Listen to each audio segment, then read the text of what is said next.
Welcome to episode 426 of the Geeks for the Win podcast, the tech and gaming podcast from thegeeksforthewin.com, where we cover all things geeky. I'm your host, William McDonald, and I'm joined with my co-host, Stuart. Known across the internet as Casual Terror. Alrighty, this week we're doing the movie TV, what we've been watching. Yes. We both don't have a lot, but cool. I'm sure we'll somehow manage to talk like we always do. But I will say this: I am doing one of my. I'm watching all the movies in a series kind of a thing, but I'm not done with it yet. In fact, I just started like 2 days ago, so I have been watching other things. I'm not going to talk about them yet. Gotcha. Well, what are you going to talk about? Well, good question. What am I going to talk about? Mm-hmm. Oh, whoops. I have been watching.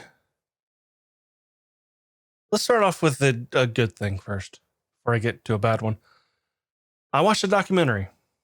Well, the documentary is not a good thing, really. Well, okay. It's Murder Among the Mormons. Okay. Your eyes just went wide. I mean, that's a pretty aggressive title. It was the headline that the national newspapers had when this whole thing happened. And it's been a while, so I'm gonna have to look some stuff up. Because all this stuff happened, I believe, like before we were born.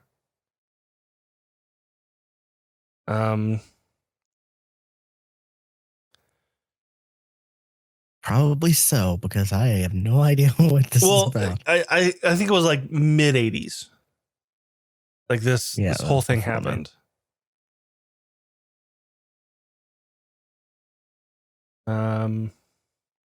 This was when I say mid 80s, I mean 1985. So you can't get more mid than that. It is about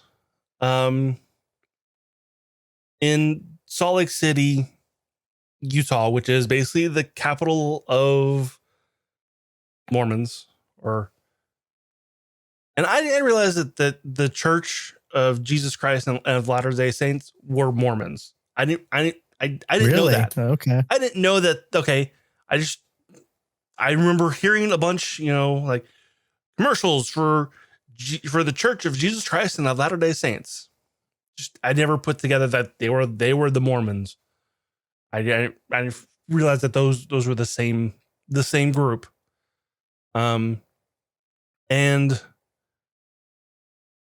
there in the 80s, there was kind of a big movement within the Mormons for collecting historical artifacts that related to the founder, which, like with other religions, historical artifacts are like thousands of years old and stuff like that.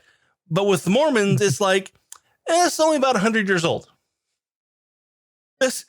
Here's a letter from the 1800s.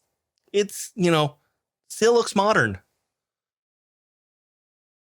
Well, there was a big movement of collecting just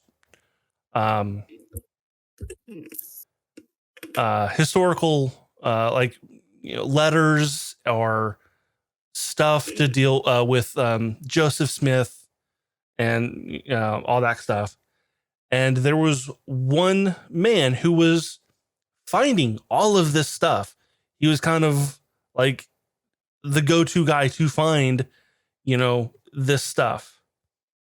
Well, it turns out he was actually a fraud and was just creating some of this stuff and selling it to the church for hundreds and thousands of dollars. And he ended up biting off more than he can chew and bombed some people, including himself.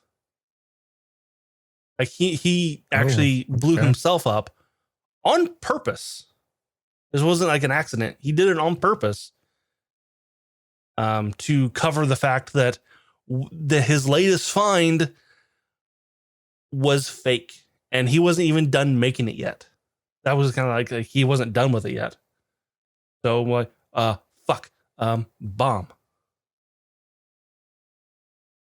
And this was, major news because, it's the Mormons. They're stereotypically very nice people. Yeah, I mean, yeah, but they do harass a lot. Like, that's why I said at least here, stereotypically, like, they're nice people. Yeah.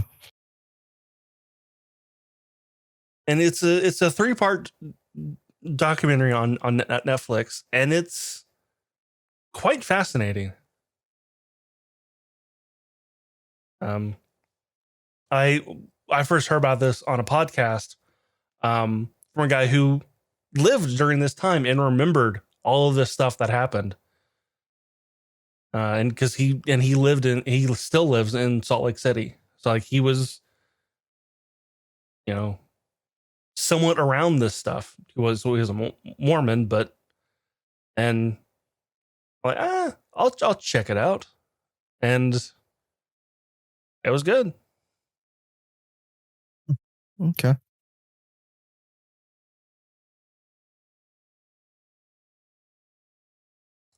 What have you been watching though? Okay. One thing I've got that I only watched one episode of so far. I do plan on watching more of it, but I started and then some other stuff happened and I just never got around to going back to it. But it's on Amazon Prime and it's called Truth Seekers.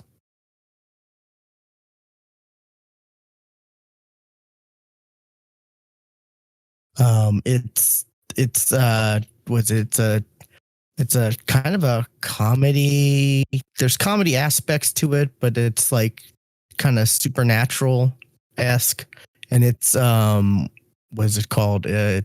It's starring Nick Frost, which a lot of people may know Nick Frost from the was it Cornetto trilogy? Yeah. Yeah, with Simon Pegg, Shaun of the Dead, Hot Fuzz, and I forget the last one just because there was like two, 3 other movies that had names similar. Right. I want to say this is the end, but I think that's the wrong one. The World's End. World's End. That I think that's it. Yeah. There was World's this End. Is the No, end. I think that's a James Bond movie. No, that's the Pirates of the Caribbean movie. No, okay, that's Pirates of the Caribbean movie. Okay, yeah. But I think it's just The World's End. Yeah. See, I told you there's a few where I just have to like pause and think about it. Like, which one is this? Oh yeah, okay. Yeah. So, Nick Frost plays a cable like installer. Installing cable and fixing repairman Cable guy. And pretty much, cable guy. And he's got his own like podcast or his own like podcast / YouTube channel where he's, the truth seeker, where he's just exploring supernatural stuff and whatnot. And he ends up having to take on a new guy. I don't recognize the other person from anything. I never looked him up on IMDb, but yeah, and the new guy who's just like kind of excited and just just there for the most part. Not really, at least in the first episode, he doesn't make a huge, huge, he doesn't stand out that much, I guess I would say, in the first episode. But the first episode, they're like helping this old lady who they assume, she's by herself, and he even tells the new guy, Nick Frost's character, like, yeah, we get these a lot. They like, he even shows like the cable has been cut, like with scissors, because it's like they're people like her are they're so lonely, they'll do whatever just to have people come over and Gotcha. whatever type of thing. And then I had a neighbor like that. Next It day, was kind of creepy when she kept giving us food with like, here's this case of Coke with like one can missing, or here's this open pack of Oreos. No, that's going in the trash. yeah, I mean, it's sad, because they're lonely, they're just trying to, they're just trying to act like they're part of other people's lives and have them be part of their lives. Yeah, well then maybe she shouldn't call the cops when somebody walks down the street. Yeah, well, I mean, also it's old people from a different time, But anyways, then they come back like the next day and they're like, oh, okay. And then the crazy stuff starts happening, like they end up seeing there's like, like supernatural stuff is happening. They're with the TV, and it's showing camera from another room or whatever, and it's just then they explore it. I don't want to give away like there's a couple things towards the end, and especially there's a twist that's kind of like, oh shit, like I didn't expect that. It's just one of those things where it's like a twist at the end that's just like kind of spooky, and then it's like just for the sake of being spooky, and it just ends. It just leaves it like that.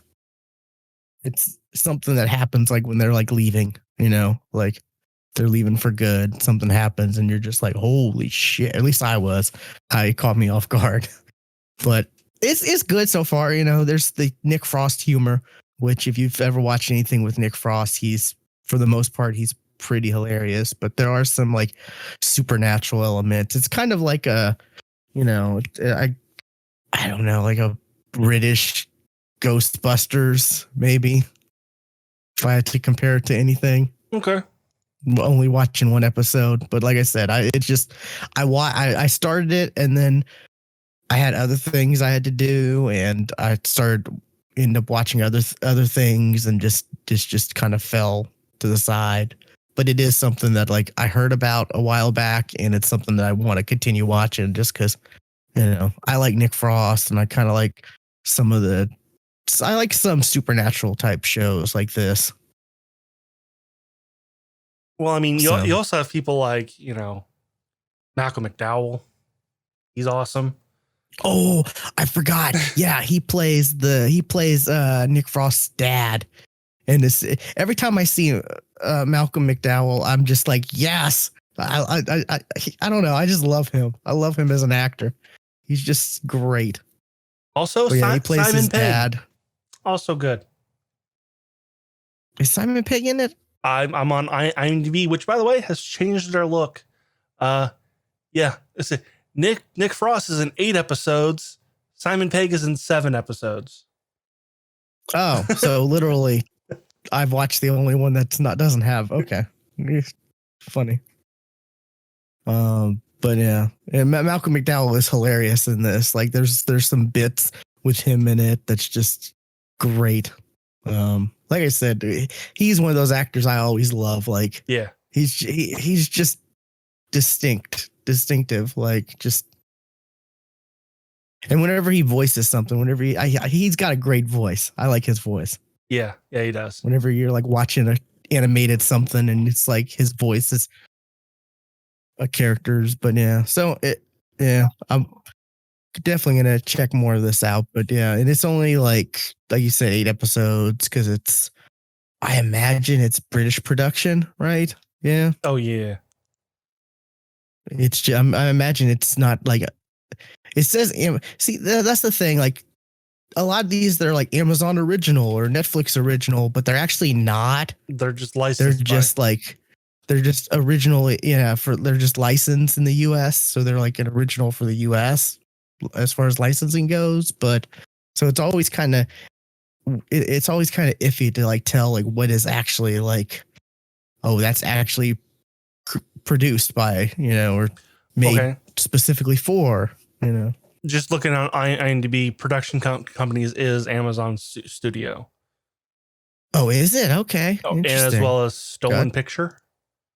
Oh, I'm trying to navigate IMDb. Yeah, they did change. Oh, there we go. I don't want to edit. Okay. Yeah, so it's not an intense show. At least the first episode. That, like I said, there was some kind of supernatural, spooky elements, but there was a lot of comedy peppered in.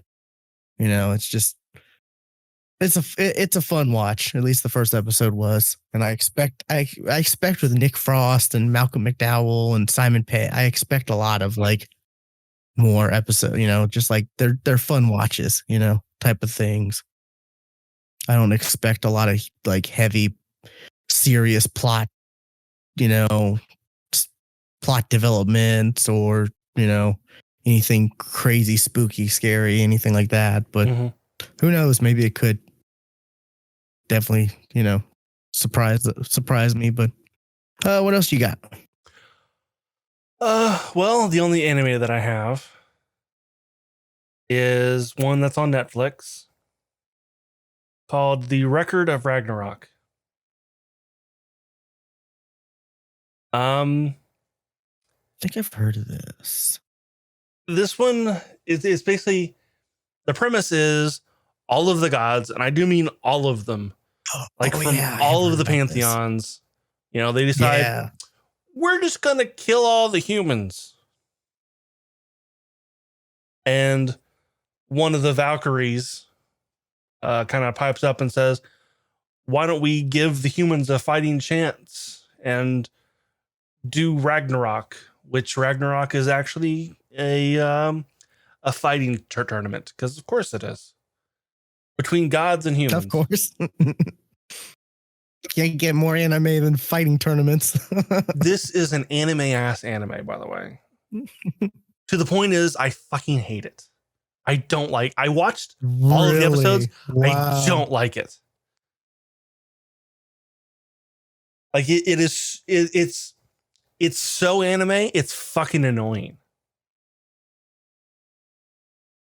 I don't really like that kind of art style. Also, I don't like the art. The art sucks. Yeah. Because too many muscles. People don't have that many muscles. But they're gods, Stuart. The humans have it too. There's like, you don't have, you don't have abs here and here beneath the arms. No. Just here in the middle. And in the middle, you don't have a fucking 24 pack. There's too many abs in that. No. There's too many abs. Why does your pecs have abs too? Stop that.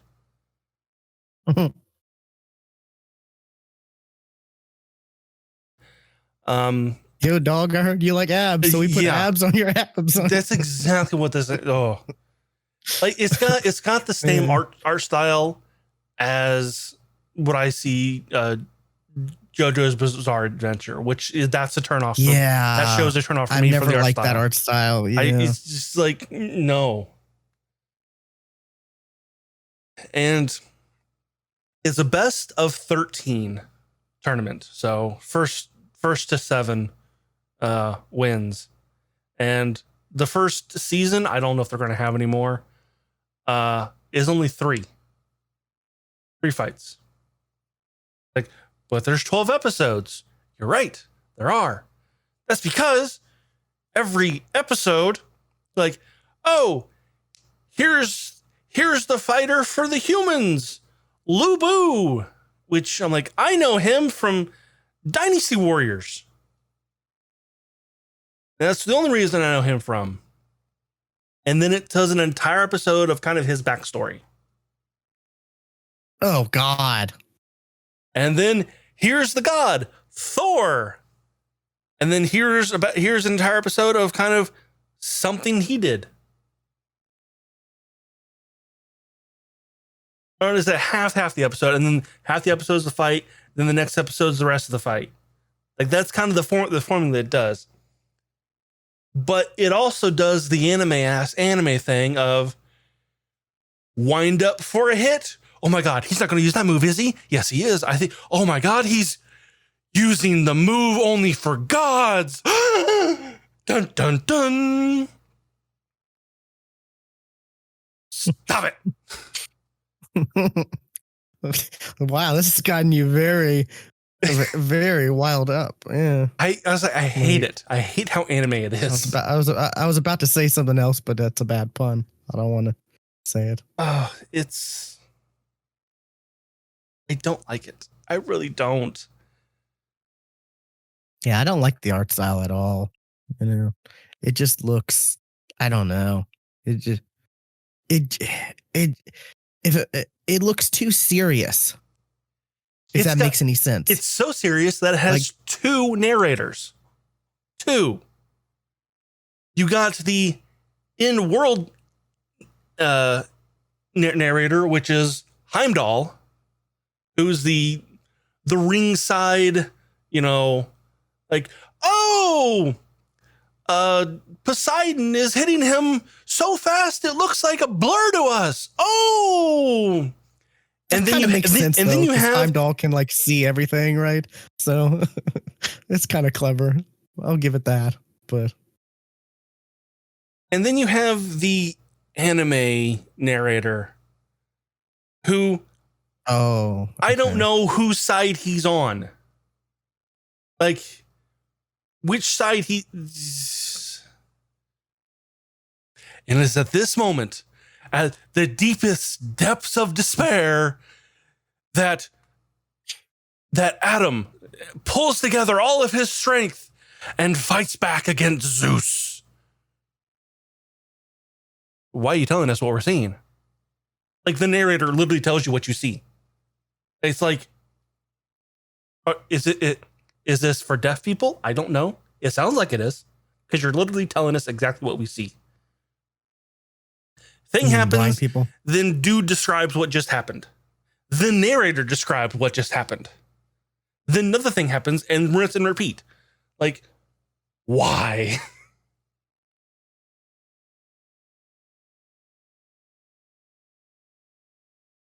Yeah.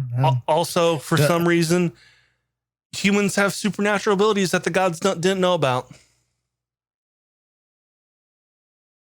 Interesting.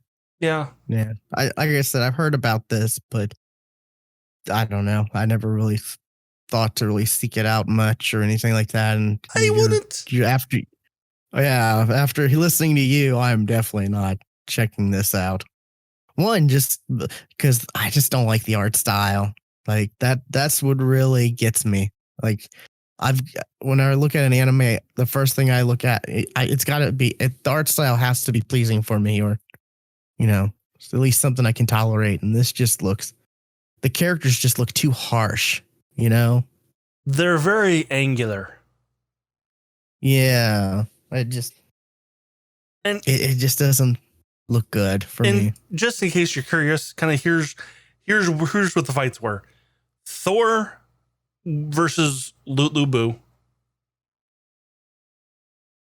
Zeus versus Adam, as in Adam.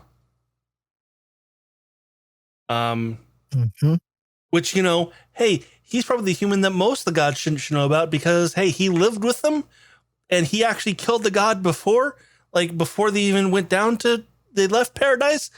But then why are they shocked that he can defy God? What? Why are you surprised? Okay.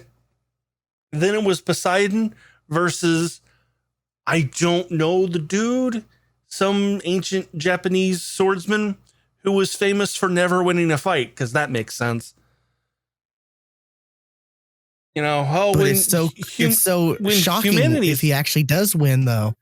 So, spoiler, he's the only one who does. Out of all the 3 fights, he's the only one who does win. That's what makes it shocking. Because in reality, he wasn't actually fighting the person to win, but to learn their moves. And in his mind, he studied their fights over and over and over, hundreds and millions of times until he won. Nope. God. This sounds like it has all the elements that people who don't watch anime think about anime. Yes. And it turns them off. Yes. You know? Yes. This seems like anti-anime.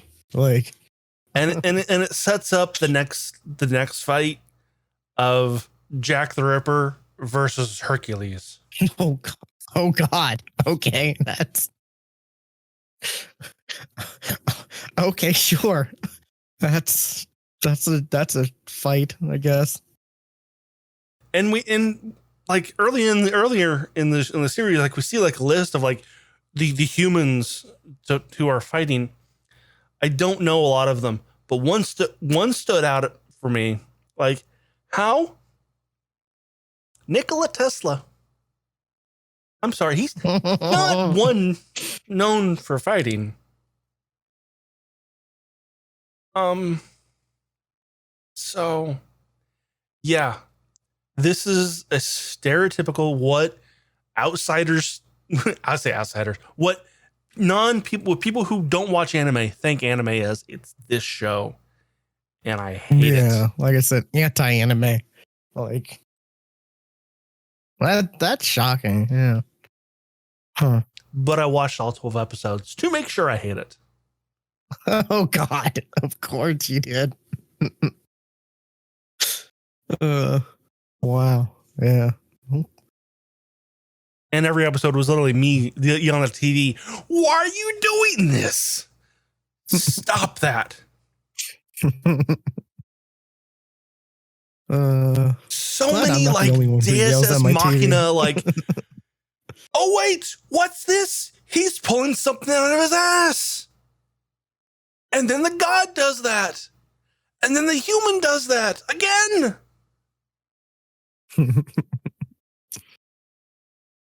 Meanwhile, like the spectators, you know, are like some of the gods, some are human, but like humans from like all different eras of time, which that in itself is interesting. Like, I'm like, how is this working? Like, do all humans see this? It's not clear, because like, I don't like, oh, here's a person with modern clothes. Here's a person who's wearing, you know, ancient Egyptian stuff. Here's, well, yeah, I mean, you said some ancient Japanese samurai dude or whatever, and then Nikola Tesla. Like, yeah, those are two very different time periods. Yeah, and but like, and there's always somebody in the audience that is, you know, connected to the person. Like with, let's say, Adam. The person in the audience was Eve, as well as Cain and Abel. They were there cheering their father on. Okay. And with Lubu, you had the rest of the cast of Dynasty Warriors. They were all there too.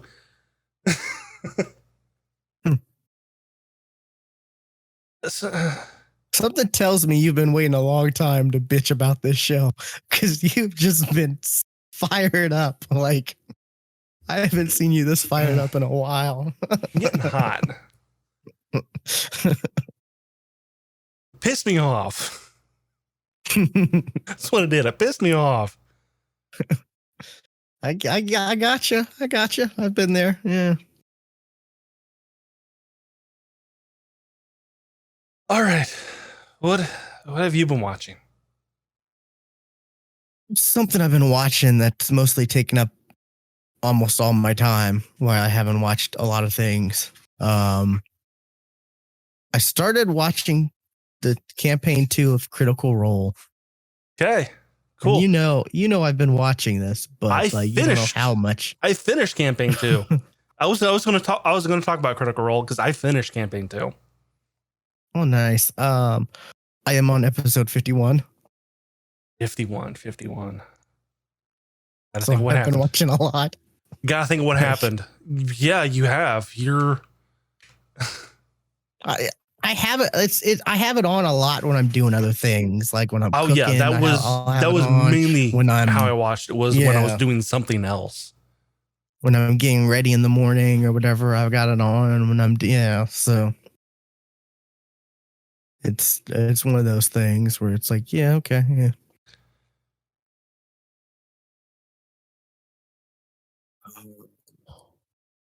$51 there. Was it there? They just got out of the underground tunnel. The worm tunnel, yeah. The worm tunnel, yes. With the shortest cameo in Critical Role. Oh yeah, that was that was interesting. That was yes. And you know who that was, right? Someone part of the creative team or whatever for.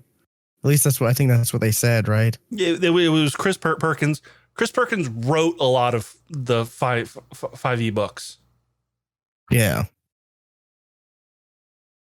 Yeah, they had said that. So yeah, but yeah, it's good. You know, like it's good. It's something good to have on. Like I said, like it to have on when you're doing other things too. Mm-hmm. And that's a reason why I've been getting through a lot of it. It's because, I've been having it on during other things because a lot of it is just like them role playing. So you don't actually have to like actually watch it. You can actually listen to a lot of it. Yeah, I mean, and still not miss anything. That's why it's also in, podcast form. Yeah. But it's just like the fights and stuff that I tend to like actually want to watch, that I make sure I'm watching the fights versus just listening. Those were the things I tend to tune out though, were the fights actually.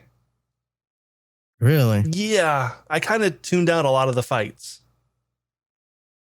I just like to see the figures and all the that's the actual, because I've never really that's why I watched it instead of just listening to it, because like I wanted to see like, because like that stuff I like to watch, but like, okay, I've seen it, now back to my other thing, and then kind of tuned out the fight. But yeah, I get that. Yeah, but yeah, like the maps that Matt makes is like that's really cool. He's got a lot of toys. Oh yeah, I mean they got production budget, so yeah. But plus, whenever I'm like watching and then they bring out a map and everyone's like, "Oh my god, this is so!" I'm like, "Oh, I gotta look and see what is this?" Okay, look, the lights come on, and here's some fog. Like, ooh, that's cool. Fog, yeah. It's like, oh, the fog's not working, and he's like spending like minutes trying to get it to work. That happens multiple times. Yeah, I think it's happened at least twice already. Yeah, it's interesting. There's a lot of interesting character stuff so far. Yeah. And some stuff that I'm looking forward to hopefully hearing more about. Hopefully some questions get answered. Because they teased that, the gentleman could possibly be Jester's father? And I'm just like... Remember that? I'm just like, go back there. I want to see how this plays out. Like, so I gotta ask. I'm pretty sure you passed the point. Yes, I know you are. Character death. There was a character who died. Oh yeah, that was earlier than I thought. Yeah, it was like episode 20 something. I think. Like, it was way early. And it's funny because there's also an after show, like a talk show for this. And I've watched I've watched some of them. Like when like something like major happens, I'll watch like, the talks, that episode for that. And with that one, the story didn't come out till later, but Ashley Burke, who was the guest during that episode and was kind of the reason that character died.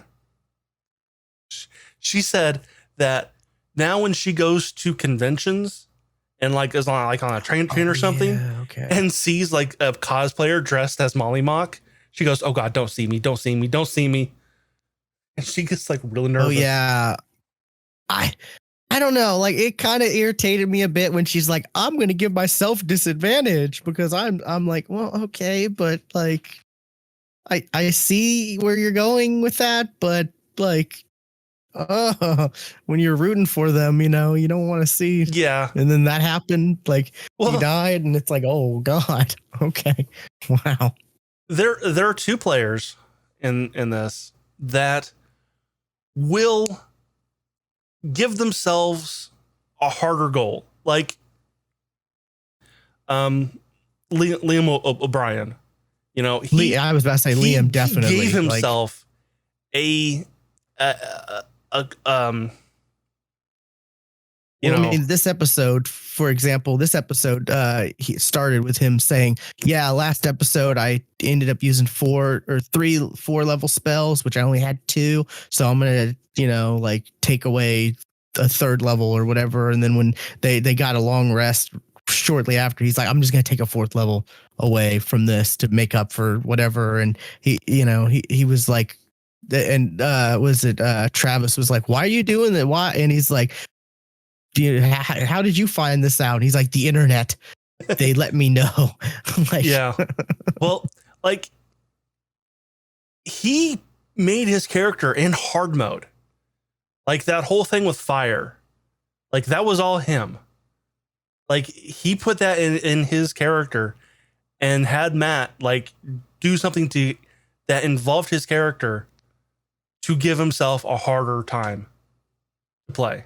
Oh, where he has to roll or else he'll be like stunned or whatever. Yeah. Okay. I was wondering why that was the thing. I don't think they've gotten into why. I was wondering if that was like a specific wizard trait or whatever he picked or something, but he did that himself. Okay. The backstory reason. Well, I know the backstory reason. They talked about that. Okay. Yeah. Okay. Yeah. But I wasn't sure if like that was also a like thing or whatever. Nope. But yeah. Okay. Nope. He did that. He killed his parents. Yeah. Yeah. Spoilers. Yeah. But yeah, it's pretty entertaining. I like, there are certain people I like more than others for sure. I think I told you not, it's probably my favorite. Yeah. Just the comedy of it.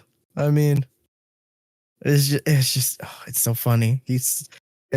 Sam is so good. And like the Ford jokes, like he still made them in like he's like, okay, last episode brings out a list. And he just continues with like 4 jokes he never got to say.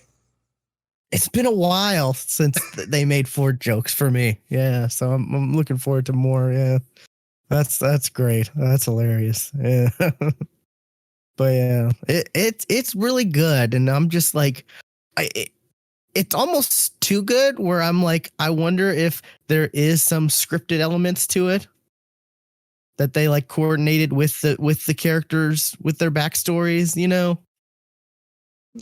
Yes and no.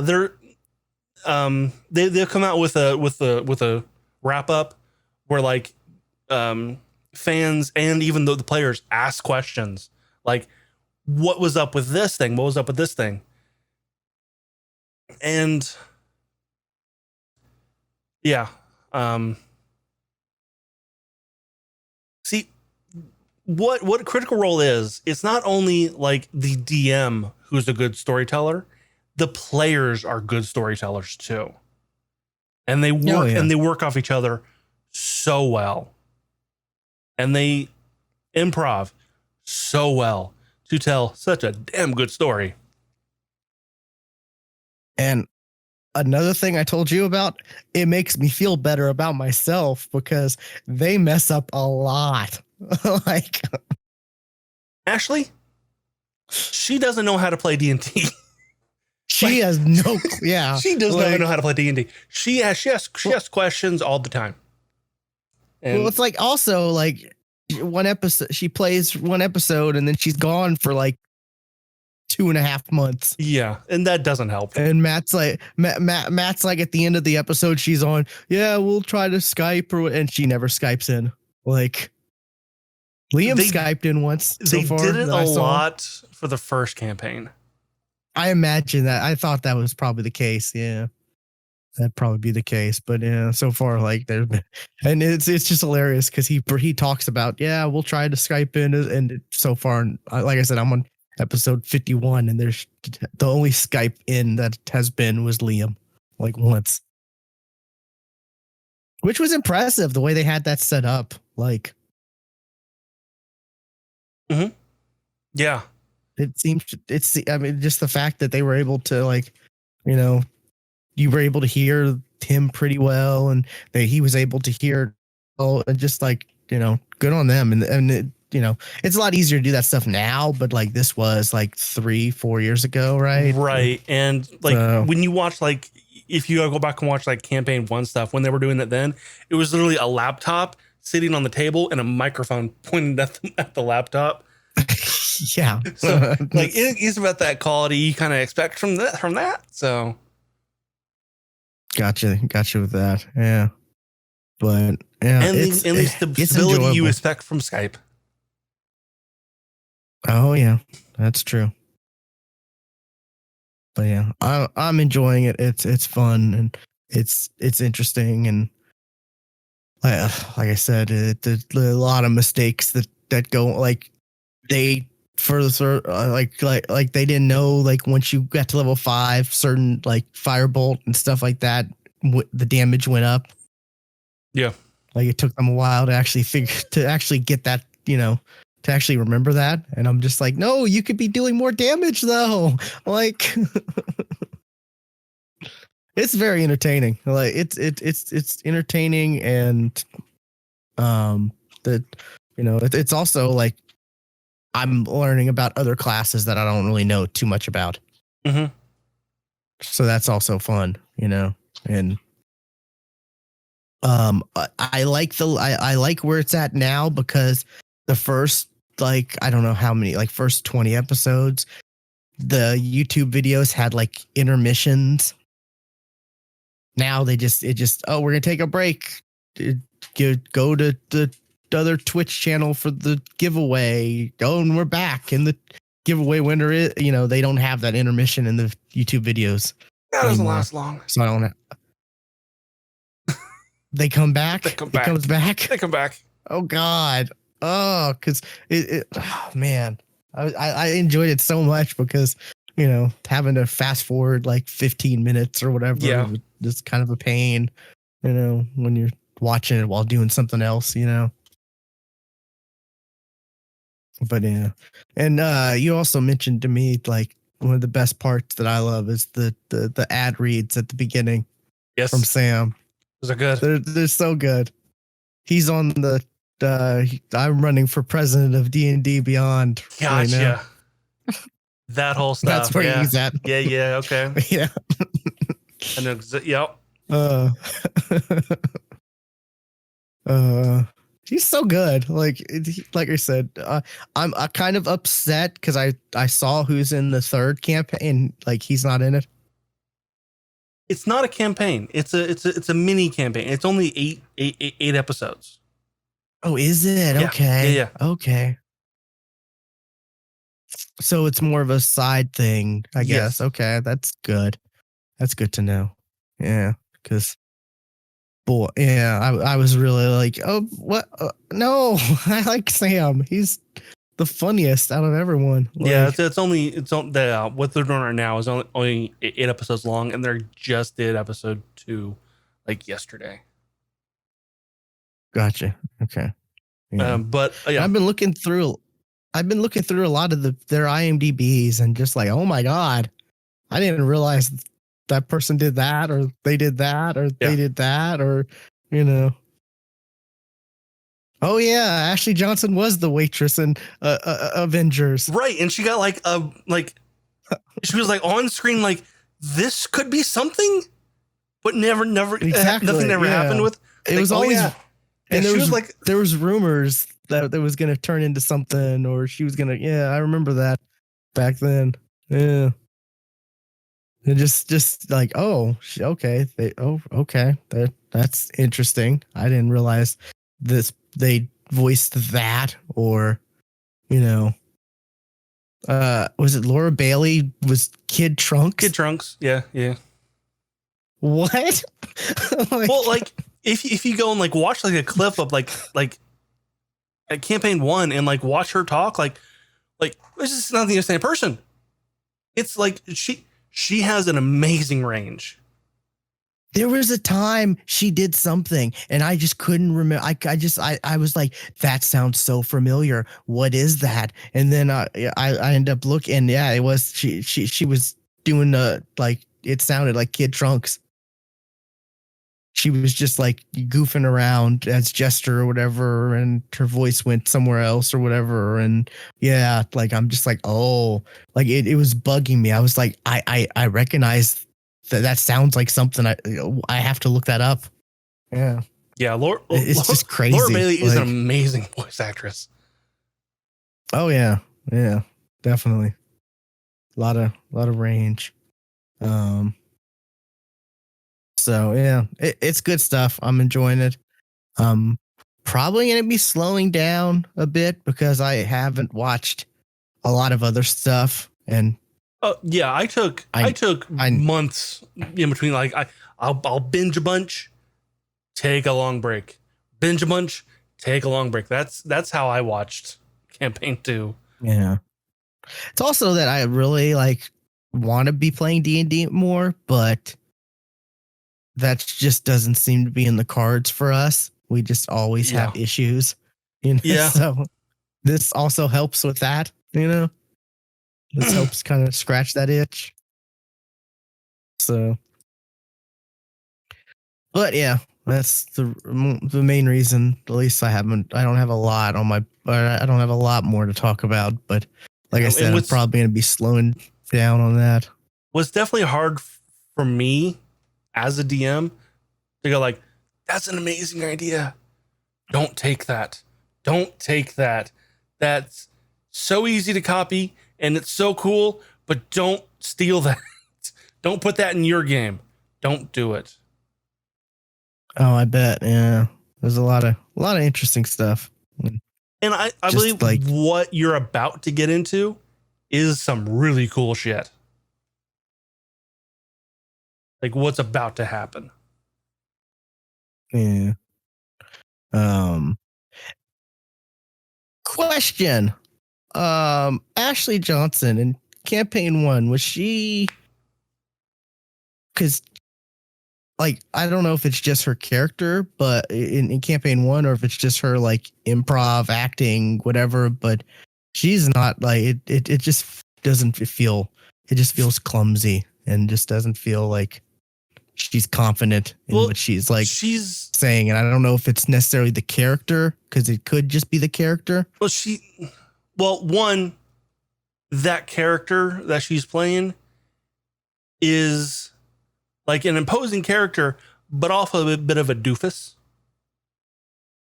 Yeah, I mean, like kind of shy, nervous type character. Yes. Yeah, but I'm just not sure. That character. Where in campaign 1, sure if that's specific, she was bubbly and okay, gotcha. Yeah, that is the character she's playing. But also, I feel like it helps with, because she's in and out so much. That's another reason I wasn't sure if like maybe that was just a result of her not being there that much, that it was bleeding in. No, that is that character, and it doesn't really become apparent until Blind Spot's over and she's there all the time. I imagine, yeah. That's why I was saying I wasn't sure if like necessarily if like that's just how the Also, character is she supposed to locks be that on accent purpose, or if down it a little bit was, more, but towards the end. yeah, or if it was like a lack of chemistry because she hasn't been there as much, you know, That's definitely or not like it. yeah. So Nope. okay, gotcha. Yeah, it is kind of frustrating, like seeing like character, you know, also because like she's great in Blind Spot. She's like outstanding as far as her acting goes. So I'm expect a lot more. Yeah. So I was pretty sure it wasn't the case, but yeah. I guess I kind of just want to see more from that character. So I guess I just got to wait till Blind Spot's over and she's in there more. So Yeah, and that won't happen for a while. a while. Like maybe Blind Spot ends in 40, 2020. 45 episodes for you. Yeah. Because it's around episode 100, which is also when which is kind of also around the time that COVID hit. Gotcha. Yeah. Oh, and I look forward to that opening like so much. It's so much better than the first opening they had. Yeah. Where it was like the 70s theme of them playing I just did not like that. I didn't like that one. But yeah, the one with the animated one with Laura Bailey and Ashley Johnson singing it. Yes. Is incredible. You should look up. There is a video of one of their live plays at Gen Con where it's just the opening and it's just a shot of the crowd and the entire crowd is singing it. Like it's don't good. You don't even forward hear to it every like the episode, like the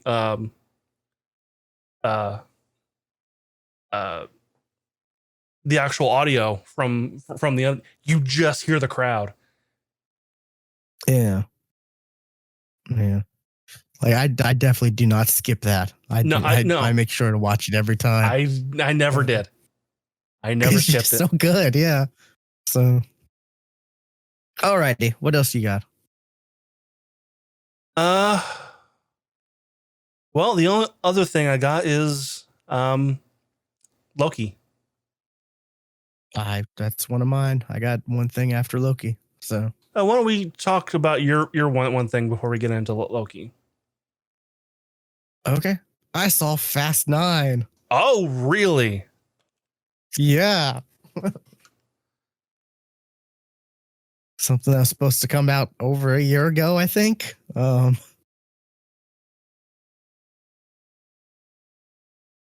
I saw it in IMAX, which when I went to you know, like enter the theater, give it the ticket to the ticket person, you know, like they were like, "Oh, you know what the deal is, right?" And I'm like, "What?" They're like, "The air conditioning doesn't work in the IMAX theater."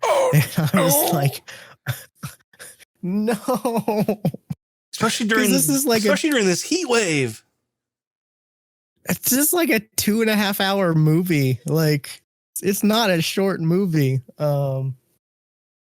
So yeah, I'm like, oh, okay. And she's like, is that fine? Is that okay with you? And I'm like, I mean, I guess. I mean, like, sure. I mean, I don't bring a bucket for the show to mop me up. Yeah, I guess. Yeah. And I was just like, you know, just sitting in there with my hat, just like fanning myself. You know, luckily there's not. Luckily, one, it's an IMAX theater, so it's a big actual theater itself. Two, there was only like I don't know, like 30 people maybe in the whole thing. There wasn't not a lot of people there, so that was good. So not a lot of extra body warmth, you know. Yeah. So, you know, which that can, I've been in packed movie theaters when the AC didn't work or whatever before, and that's not fun at all. But this was not too bad, you know. I had to prevent myself from like gulping down my drink too quickly, you know. I'll buy an extra drink and double fished it. I mean, you know, but it was the most Fast and the Furious movie there has ever been. Yeah. Okay. Uh-huh. It's ridiculous. Almost to a point where it's a parody of itself. That's what I've heard. It's so Fast and the Furious, it makes fun of Fast and the Furious. I mean, we've heard rumors about some stuff that's going to happen in this movie, and like, I thought some of the rumors were just jokes, but no, there's some stuff that I've heard that seemed like jokes that are actually real. Like, I'm trying to think. It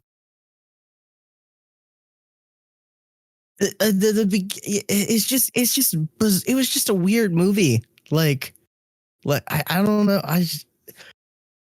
I guess I enjoyed it. I didn't hate it, but it just like it. There's probably a better movie in this. Well, there's probably a better cut of this because, like I said, it is a long movie. Well, this is supposed to be like what the final trilogy. It's supposed to be this, and then Fast 10, I think, is the last one. I thought there was supposed to be 2 more. Maybe 10 is 2 parts. Okay, yeah, I don't know, but yeah, it was interesting. Just the typical characters, Vin Diesel, Michelle Rodriguez, Tyrese, Ludacris, all them, you know, and John Cena is like in it. I've heard his performance is not great. I mean, is John Cena's performance ever great in anything? No. Like, yeah, like, no. I mean, it's like that. Yeah, that's like I think one of the best performances I've seen him in was it was some was it? It was a Tina Fey movie where he played like this big giant kind of bouncery type guy, and he didn't really say anything. He was just like silent mostly. So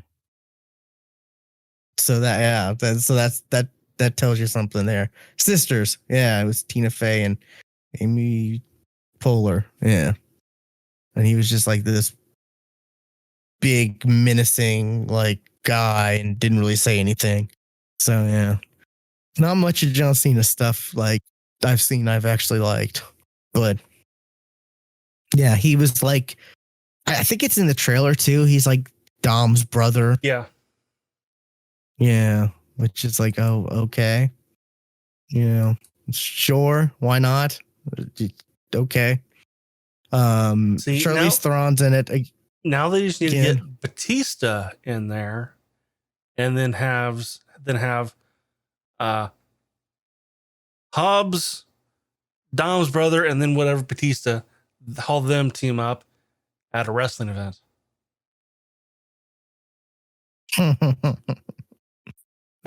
Yeah.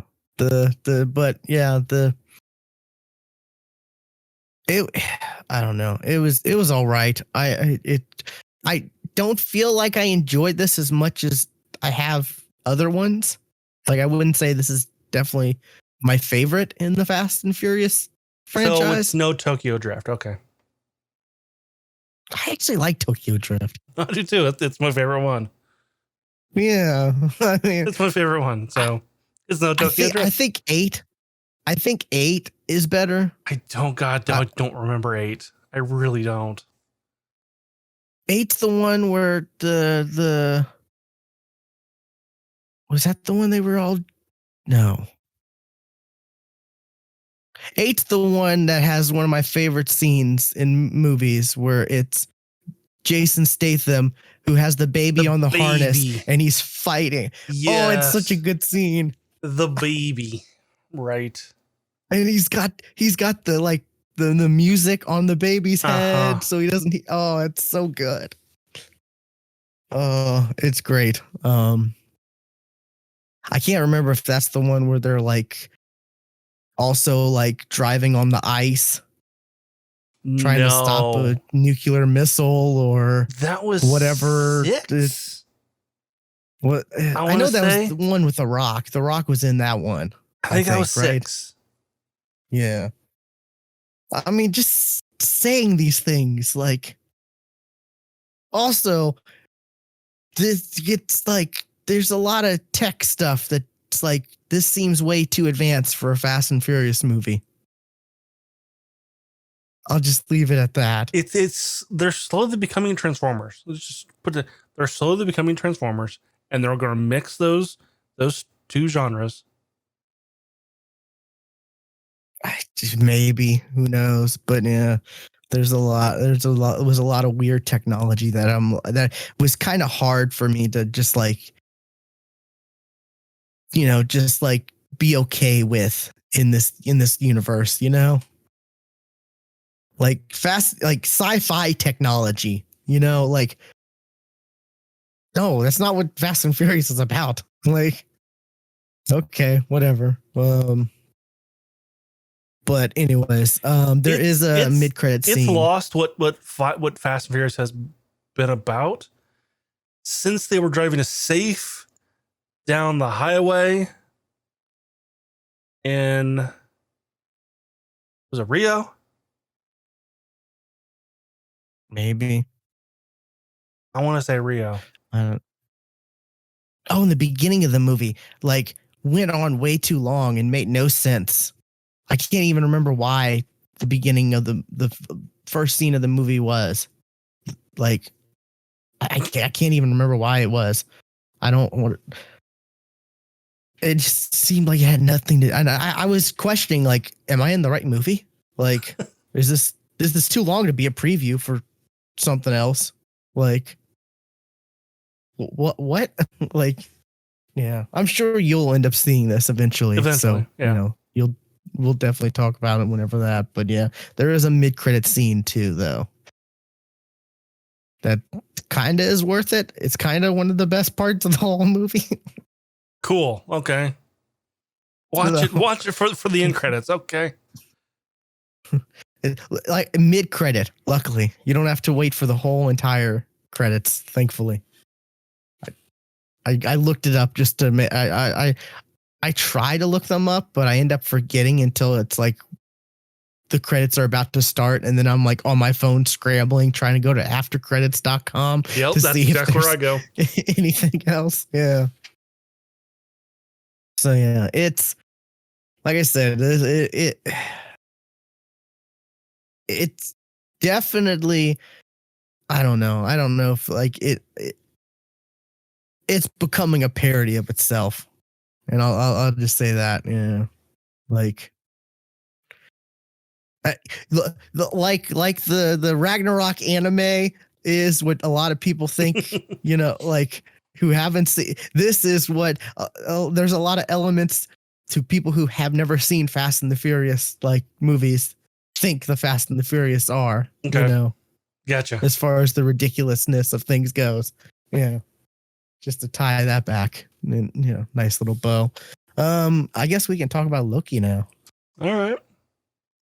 I did get caught up on Loki. I was behind. I'd only watched the first episode up until Wednesday. But I did get it all caught up. So what do you think of Loki so far? We're Well, that last Only 2 episodes episode left. was amazing. Oh my God. It was crazy. Let's just start with the showstopper. Like that last episode was awesome. Yeah. I want to. I kind of saw the thing, like the secret of the TVA of them all being variants. I kind of saw that one coming. Like, I don't know if I was, if I actually like thought that, but like I definitely was not surprised by that. It definitely wasn't a shock, like No. the most shocking revelation. Yeah, I'll give you that. Yeah. No, I think with the most shocking revelation was watching Owen Wilson and then Loki get disintegrated. I'm like, that. I was like, oh my God, I was shocked by that. What's the term? I keep wanting to say retconned, but nope, that's what they called it in the comics. No. Pruning. It's pruning. Yeah. Yeah. Which is a weird word, but I gotta say, I like, was it Sophia Di Martino as Sylvie, like so much. Like I think she's the runaway star of the show. Like, she's awesome. Yeah. Which is crazy to think. Like, she's like, you got Tom Hiddleston as Loki, but she's like just as good. It's fantastic. I really am liking this. But like it kind of makes so much sense. Like, yeah, Loki's so much of a narcissist. The only person he can love is himself. Yeah. One of my favorite parts. We got Lady Sif back. Yeah, that Lady Sif going scene, back to Blind Spot. I had to laugh. So good. Because I caught this. It was the second time that she walked through. You literally saw, like, she went for like the slap, but it was like this far away from like Loki's face, or from like Tom Hiddleston's face. Like, you literally saw the space. Like, it was like a really. Okay. Like, I was like, I watched that scene like twice. I'm like, that was a obvious miss. Like, the camera wasn't set up right, or she wasn't quite close enough, but that was very clearly she was nowhere close to his face when she hit him. There was a lot more. She was there. There was a lot more than I thought. Like, it, like it kept going back, and him talking to her did various different times, trying to say other things. And there was a bit more of what's her name? Jamie Alexander. Yes. Right. Yeah, there's a lot more of her than I thought there. I thought when we first saw her in his mind thing, I was like, oh, okay, is this that's cool, awesome. And then I was like, is that gonna be it? Like, is it just gonna be the same old loop over and over again, pretty much? And no, there's a lot more variations and stuff like that, to the point where, we saw him saying, yeah, the reason is I'm alone, or I'm a narcissist, I'm this, all this and this and that, to where you see like she's kind of like pitying him, Yeah. his own like mental time loop thing. How that works, I don't know, but Well, it's actually kind of funny because that whole scene of like of Loki cutting Sif's hair, that is actually an actual Norse story of Loki cutting Sif's hair and her getting absolutely pissed. And to make up, that's funny. Make up for it, Loki went to the dwarves to make her replacement hair out of gold, and that also introduced the Norse gods to the dwarves, who then made Mjolnir. Interesting. Okay. Yeah, it's definitely, like, I think the best episode so far. which there is a credit scene in this one. Which I was like, I cannot wait for next week. Like that was like, oh yeah, you got classic Loki, kid Loki, I don't know what to call the other Loki, and then Gator Loki. Now, did you really think he was dead? I was like, there's no way. No, I didn't think so. There was part of me that was like, the MCU is weird.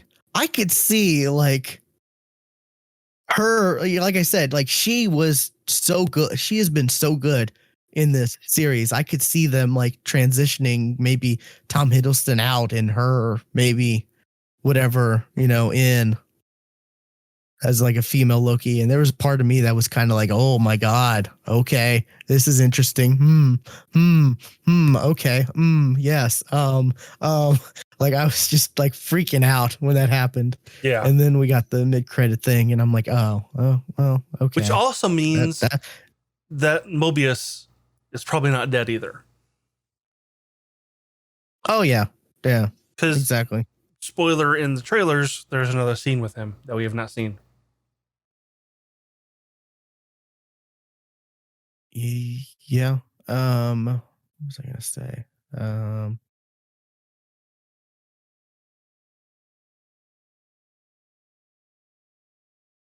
Yeah, it definitely hasn't gone the way I thought this would go. This series would go so far. I thought there was going to be a lot more crazy things going on, like stuff we'd never expect to see, like what the MCU is known for, like breaking what our expectations of entertainment is. And for the most part, it's been kind of tame. I mean, not that that's necessarily a bad thing. I wasn't expecting the TVA to go all Wizard of Oz. I was not expecting that. Yeah, that too. Is it me or did like one of those like robot puppet people kind of look like it was a reference to Kang the Conqueror? Yes. I have not watched any of the like Easter egg things yet, so that's I don't know if that's been like pointed out. That's the popular theory. Okay, yeah, is that it's Kang? Yeah, it's that top middle one. Yeah, that top middle one like look like kind of look like an old school looking version of Kang the Conqueror. During like episode 1, like Loki's courtroom scene with Renslayer sitting on top of the in front of like all the three heads, the one behind her, the center one, the way that the face was kind of like lined, like cut like that, it definitely looked like Kang. Yeah. And I that may have been intentional, because I mean, Kang has been theorized, I think, since in Endgame. Well, they said he's supposed to be the villain in the Ant-Man Quantum Mania. Have they confirmed that, or is that a theory? I don't even know. There's so many things that's going on. And I do know that the theory that a background blur from Ant-Man and the Wasp was that we saw Kang's city, because in the quantum realm. Okay, this is December 10th, 2020. ScreenRant.com. Marvel Studios has officially named Ant-Man and the Wasp: Quantumania the third film in the series, and confirmed Jonathan Majors as playing the villain Kang the Conqueror. Okay. So yeah. And is this who I think it is?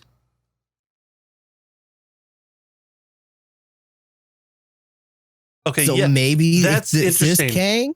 Because if they've confirmed it, that's interesting, because I recently heard an interview with him, or read an interview with him, where he has no idea who Kang is. So either he's pulling a Marvel? I don't know. Or he is not.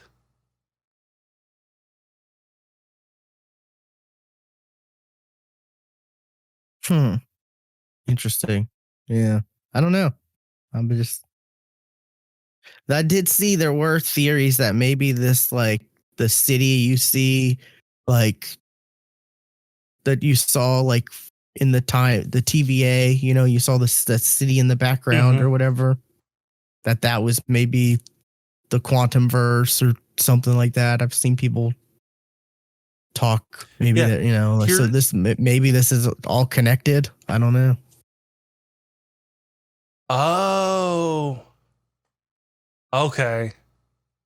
I was going to say, like, okay, here's Jonathan Majors denies the rumor that Kang will appear as on Loki. Okay. Yeah. I'm pretty sure. Yeah, it's definitely referencing at least that robot is an Easter egg reference to Kang. Whether or not Kang is like involved in this or not, I don't know. But yeah, I don't know. I thought the Easter egg reference was Wizard of Oz. I mean, kind of, yeah. But I'm just saying, like, it was a direct reference to Wizard of Oz. I mean, come on. Yeah. I'm not saying it wasn't. I'm just saying the look of that the top middle one looks like kind of Kang from like, you know, Fantastic Four back in the day, you know, the old school look of Kang. At least that's what I thought. That's what I got the impressions of when I actually saw that. I'm like, oh, and then the head flies off, and it's like, oh, okay, what the hell's going on now then? Well, okay, here's something, and this came from one of those breakdown videos. That flashback we saw at the beginning of episode 4, where Renslayer was getting the child female Loki and arresting her for, I guess, being born. Her number was A23. I think it was A23. Whatever her number was on her tag, what that issue of Avengers was her introduction in the Marvel universe, where Kang proposes or kind of proposes to her, I guess, and she denies him, and then Kang decides to destroy her planet, which, hey, that's not how you deal with rejection. Yeah.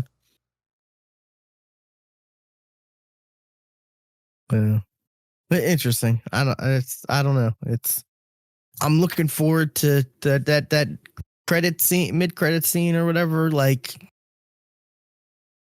makes me think these last 2 episodes are going to could get crazy, like the crazy that I was been expecting. Well, I mean, we still have yet to see, you know, that from the scene we saw in the trailer, you know, Loki for president.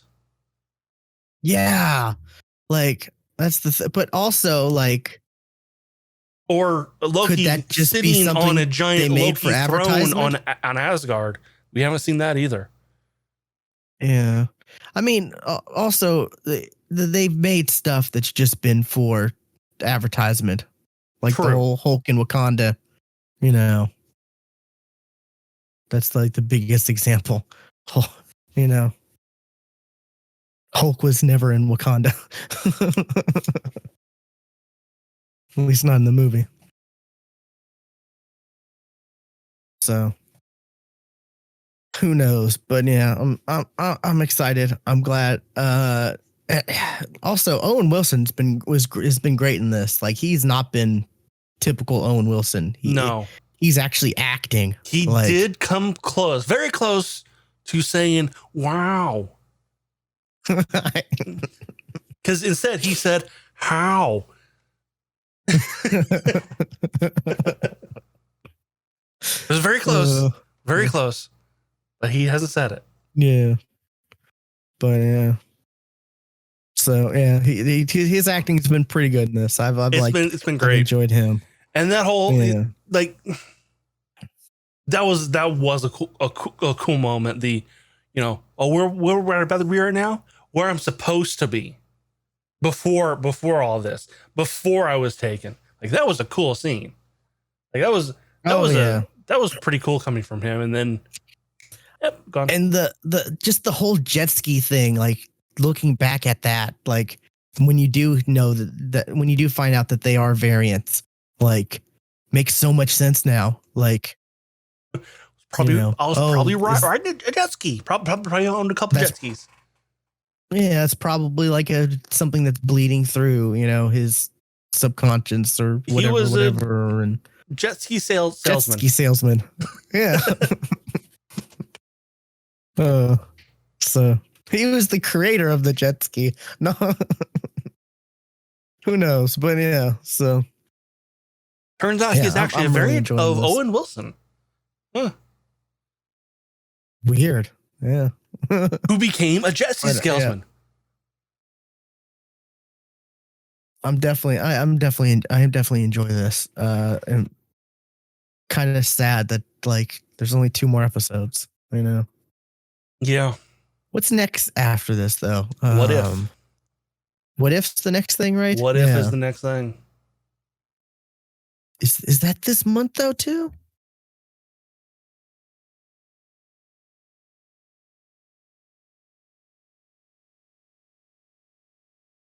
I still gotta watch Bad Batch too. I totally forgot something I watched. I do like that they changed the stuff to Wednesdays now, so that definitely gives us time to make sure we watch, before the show. Yeah, this says That's August. Actually nice. Is it August? Okay, I couldn't remember. That gives us actually 2 weeks of space. That gives us 2 weeks between. Yeah, and there's going to be the making the right with that. That's usually making of show in between week, and then a buffer thing. Yeah, and who knows? Yeah, so yeah, but yeah, so that's the. Yeah, I'm just glad we're getting Marvel. Like going a year without Marvel. We said it before. Like last year was just COVID aside, all that stuff aside, just not having anything Marvel. Yeah. Just not having anything Marvel when we've had good Marvel for a decade. Like. Was rough, and now we're just getting overload, and Black Widow comes out next week. We're gonna get the What If. Shang-Chi comes out in September, I think. And then we're the I think it's September 3rd. Yeah, and then we got there's still more Marvel shows, right? Like, right? Isn't Miss Marvel supposed to come out? Yeah. And then we got the Eternals. I think it's in. That's also this year. October, November, and then Spider-Man comes out in December. She-Hulk's not supposed to come out this year, is it? I can't remember. I'm not sure. No, that's 2022. Okay, yeah. There's something else I'm forgetting that's supposed to come out. Is Hawkeye coming out this year?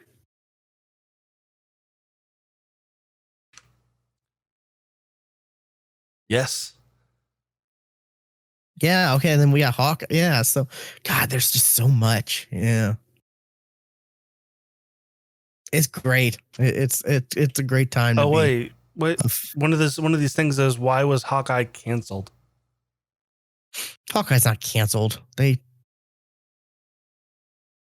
been filming. I've seen like stuff about, was it Haley Stein in her costume or whatever. Oh, yeah. God damn it, IMDb. There was a TV show in 1994, 1995 called Hawkeye. Oh God. Okay. That's dumb. Yeah.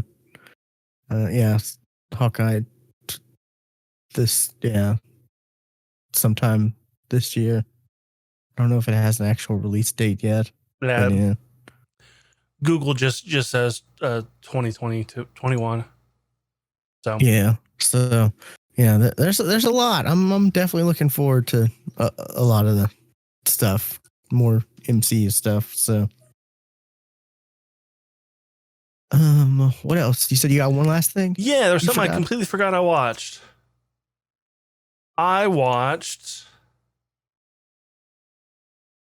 Whoops. Damn it. Batman The Long Halloween Part 1. Because that came out, I think, this week. Oh, was it this week? Huh. I feel it was like either this week or last week. A bit.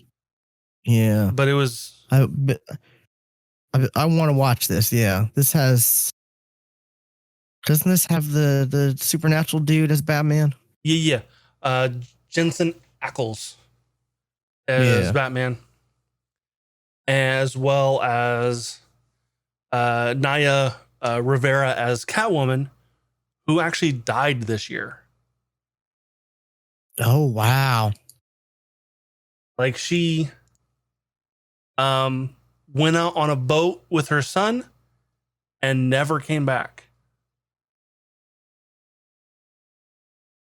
Okay. Wow. Like her son and the boat were found, but she drowned. Not sure how, because she was 33. Oh, wow. Yeah, she was young then. Oh, my God. That's crazy. Yeah. So I was like, okay.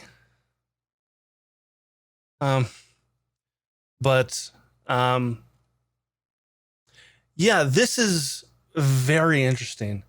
I'm glad that they put this into 2 parts. I'm not glad that part 2 comes out in January. Oh, yeah. So, like, gotta wait 6 months? Fuck. But, yeah, because if they would have crunched all of this into one movie, they would have cut so much out. Like, hey, Zack Snyder, this is how you actually put stuff in that's meaningful into a story and it not be too long. Yeah, this is supposed to be a pretty good story arc. Yeah, this takes place early in Batman's career, like year 2. Like this takes place like a couple months after year 1, which, looking at like the villains that are in this, like a lot of fuck stuff happens in year 1. Cause he's already familiar with the Joker, already familiar with Scarecrow, Penguin, Mad Hatter, Calendar Man. Like, well, it's also year 0. I don't know how necessarily that works, but yeah, a lot of stuff happens in year 0 and year 1, and Solomon Grundy, yeah, is also in this. Really? Yeah. Wow. There's a lot. Okay. There's quite a few people in this. Harvey Dent. Interesting. Harvey Dent is kind of like a main focus. Yeah, it's the dude from Transformers. Josh Duhamel. I can never say his Duhamel. Yeah. He's probably in other things, but I just know him as like the least annoying human in Transformers. It's got Troy Baker doing Joker, like he does, which is awesome. He does a good Joker. Yeah, like it kind of threw me how early this was for Batman, because like Gordon and Alfred, and like they were telling Batman how to be a good detective. Like, what? You're telling the world's greatest detective how to be a good detective? That what? Huh? And and there's literally a speech where Batman says, I just thought this job was, taking criminals off the street, maybe scaring some straight. I didn't think I would have to be a detective, and a darn good one at that. Because, he's trying to figure out who Holiday is, who is a person who has killed, who kills starting on Halloween. He kills somebody every holiday. Who is not Calendar Man, because that was also kind of Calendar Man's MO. Yeah. And if you've read the comic, still watch this, because kind of like Hush, it's not the same person. It's not the same person in the comic. They change it up. I think I know. I think I know who it is. But or at least they allude to it pretty damn hard, which could be a red herring. But yeah, it's pretty darn good. Just like all of the other DC animated stuff, because DC can do animation quite well. They can't do live action, but they can do animation. Yeah, like you can't do live action, but when it comes to animation, they're typically good. Yeah. Yeah, my only complaint with the story though is, the person kills on Halloween, then they kill on Thanksgiving. But then right before Christmas, they're saying, we need to catch this killer before he kills again this Christmas. Like, well, 2 times does not a pattern make. So why are you already calling him Holiday? That doesn't make sense. Why are you assuming he's not Jewish? Like, no.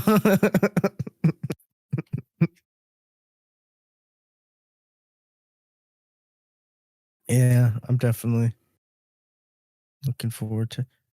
IMDb says part 2 is coming out this year. I was listening to podcast and they said it was coming out in January. It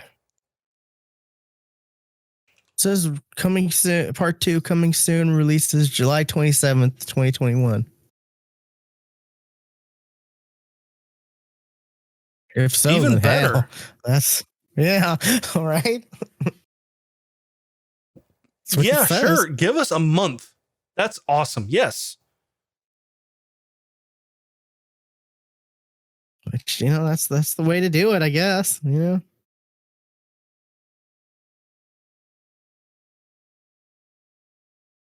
Yeah, I got to watch some of these. Like, I got to watch the Hush and then this. And Hush is good. I also recommend Gotham by Gaslight. That one's also really good too. Yeah. There are some of these animated ones where it's just like, I don't really care. Like the World War II one, whatever. I'm thinking it's the Wonder Woman one. No, it's like the Flash, like goes back in time or whatever to the Justice, was it League or Society, or I don't know. It was recent, I thought. Yeah, this year, They're Justice doing Society World War II. They're doing an Injustice movie. I did hear about that. Yeah, that is awesome. Justice Society World War II. It came out in April. Yeah.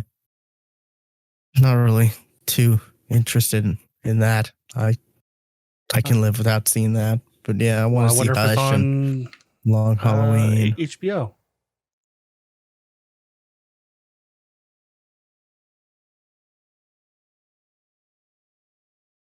Doesn't look like it. Long Halloween's not on HBO, right? No, it is not. That was the first place I Okay, looked. I didn't think it would be. Yeah. Not even available to even rent. You have to buy it. Really? Yeah. Okay. Which so it won't be available for rent in a couple weeks. Yeah, it'll take a while before it's available. To rent. Yeah.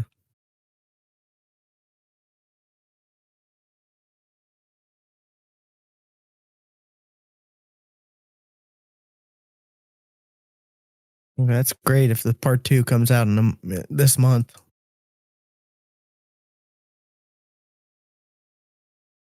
I guess there were a couple that I missed because there's also Batman or Superman, Man of Tomorrow. I haven't seen that one either, as well as Batman, Soul of the Dragon.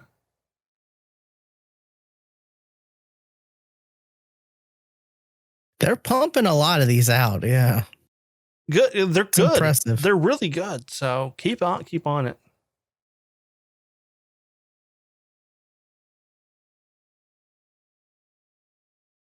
Okay. I guess that's it then, because I don't have anything else. That was your last thing. So I guess we can wrap this up. Be sure to follow us on Twitter. Stewart's at Casual Terror. I am at Will Play Games _. Be sure to follow the if you're not follow Stewart's Twitch, twitch.tv/Casual Terror, because we record this live and we also do our D&D whenever we actually can do D&D. Tomorrow night. Stewart streams that live. Tomorrow night. And then probably none for another month. Well, no, not for another week, because 2 of us are going on vacation. But then the week after that, be back at it. Someone else will have an issue, or hopefully not. We just don't have good luck. We just don't have good luck when it comes to D&D. So hopefully that changes. I'm hoping it'll change but who knows? Anyways, though, thanks for listening. Thanks for watching. And we will catch you next time. And remember, no animals are hard making this podcast.